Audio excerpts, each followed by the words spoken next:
Sir, ઘણા લોકો depression કરતા હોય છે.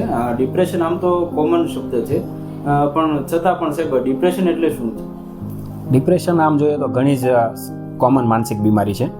અને ડિપ્રેશનના મુખ્ય લક્ષણોની વાત કરીએ તો વ્યક્તિને દિવસના મોટાભાગના સમય દરમિયાન ઉદાસી મહેસૂસ થવી, તથા વ્યક્તિને પહેલાં જે પ્રવૃત્તિઓમાં રસ પડતો હોય તેમાંથી રસ એકદમ ઓછો થઈ જવો અથવા તો બિલકુલ રસ ન લાગવો, વ્યક્તિની એકાગ્રતામાં ઘટાડો થવો, વ્યક્તિની ખોરાકની આદતમાં ફેરફાર થવો, જેમાં વ્યક્તિનો વજન બિલકુલ ઘટી જવો અથવા તો વજન વધી જવો, વ્યક્તિની ઊંઘની આદતોમાં ફેરફાર થવો, જેમાં ઊંઘ વધારે પડતી આવી અથવા તો બિલકુલ ઊંઘ ન આવી, વ્યક્તિની યાદશક્તિમાં ઘટાડો થવો, વ્યક્તિને કારણ વગરનું વધારે પડતું ગિલ્ટ મહેસૂસ થવું, તથા અમુક સંજોગોમાં સિવિયર ડિપ્રેશનના કિસ્સામાં વ્યક્તિને આત્મહત્યાના વારંવાર વિચારો આવતા હોય છે.